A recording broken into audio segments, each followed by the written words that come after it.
ফুটবলে একজন গোলকিপার কতটা গুরুত্বপূর্ণ তা আমরা সবাই জানি।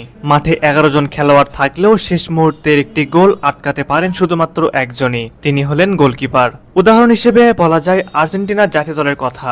তারা 2022 সালে বিশ্বকাপ জয়ের অন্যতম নায়ক ছিলেন গোলকিপার এমিলিয়ানো মার্টিনেজ। নিজের শরীর, সময় ও মনোযোগ সবকিছু উজাড় করে দিয়ে তিনি যেন গোটা জাতির স্বপ্ন পূরণের জন্য নিজেকে উৎসর্গ করেছিলেন। চলুন এবার আসল কথায় আসি। বর্তমানে বাংলাদেশের ফুটবল পাড়ায় একটা আলোচনা নিয়েই সরব হয়েছে দেশের সাধারণ ফুটবল প্রেমীরা। বাংলাদেশ এবং হংকং এর মধ্যকার ম্যাচে যেন এখন সবার আলোচনার কেন্দ্রবিন্দুতে বিস্তার করছে। কেননা এই ম্যাচ যে সাধারণ একটি ফ্রেন্ডলি ম্যাচ নয়, বাংলাদেশ বনাম হংকং এর ম্যাচ দুইটি এএফসি এশিয়ান কাপ কোয়ালিফায়ারের অংশ। এই ম্যাচের ফলাফলই নির্ধারণ করে দিবে বাংলাদেশের এশিয়ান কাপের মূল পর্বে সরাসরি অংশগ্রহণ করতে পারবে কিনা।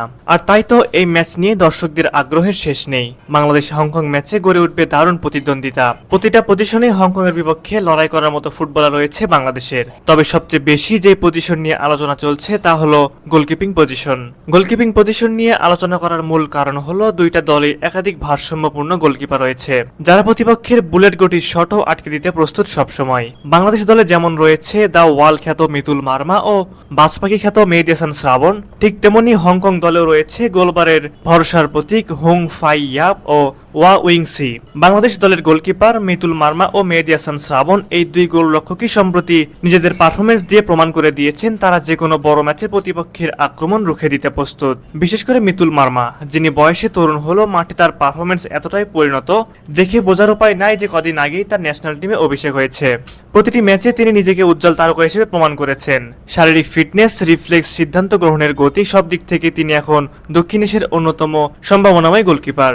তার খেলা দেখে অনেকেই বলছেন তিনি বাংলাদেশ জাতীয় দলে দীর্ঘ সময় সার্ভিস দিতে প্রস্তুত। অন্যদিকে হংকং দলেও গোলপোস্টের নিচে রয়েছে সমান শক্তির প্রতিচ্ছবি। তাদের ভরসার প্রতীক হলেন হুং ফাই ইয়াপ ও ওয়া উইংসি। বিশেষ করে হুং ফাই ইয়াপ হলেন দক্ষিণ এশিয়ার সবচেয়ে অভিজ্ঞ এবং দক্ষ গোলরক্ষকদের একজন, কিন্তু ফিটনেস এবং মাঠে অবস্থানবোধ এখনও শীর্ষ পর্যায়ের। তিনি বহু বছর ধরে হংকং ন্যাশনাল টিমে গোলবারের পাহারা দিয়ে আসছেন এবং বড় ম্যাচে তার অভিজ্ঞতা বারবার হংকং দলকে বিপদমুক্ত রাখে। তার উপস্থিতি মানেই হংকং রক্ষণভাগে একরকম আত্মবিশ্বাসের ছোঁয়া। তবে এখানেই বাংলাদেশের হতাশ হওয়ার কোনো কারণ নেই, বরং এটাই আত্মবিশ্বাসের জায়গা।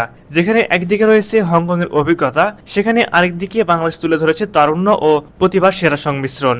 মিতুল মার্মা ঠিক সেই জায়গা থেকে উঠে এসেছেন। তার মতো একজন উদীয়মান স্টার যদি এই পর্যায়ে থেকে মানসম্পন্ন পারফরমেন্স করতে পারে, তাহলে ভবিষ্যতে বাংলাদেশ গোলপোস্ট কত নিরাপদ হতে পারে তা সহজে অনুমেয়।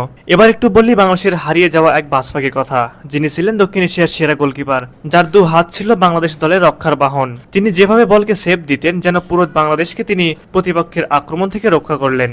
হ্যাঁ, তিনি আর কেউ নন, আমাদের বাজপাখি আনিসুর রহমান জিকো। হংকং ম্যাচে যাকে ন্যাশনাল টিমে চেয়েছিল সবাই, কিন্তু শেষ পর্যন্ত তাকে আর দলে রাখা হয়নি। প্রিয় ভিউয়ার্স, আপনারা কি জিকোকে হংকং ম্যাচে মিস করবেন? অবশ্যই এই বিষয়ে আপনাদের মতামত আমাদের কমেন্টে জানাবেন। সার্বিকভাবে বলতে গেলে এবারের বাংলাদেশ হংকং ম্যাচে গোলকিপিং পজিশন হতে যাচ্ছে দুই দলের জন্যই সবচেয়ে গুরুত্বপূর্ণ চ্যালেঞ্জিং। এখন দেখার বিষয় ম্যাচে কোন গোলকিপার নিজের সেরাটা দিয়ে দলকে জেতাতে পারে। সুপ্রিয় দর্শক, আপনার কাছে কি মনে হয়, হুং ফাই ইয়াপ নাকি মিতুল মার্মা, কে হবেন এই ম্যাচের নায়ক? অবশ্যই এই বিষয়ে আপনাদের মতামত আমাদের কমেন্ট করে জানাবেন।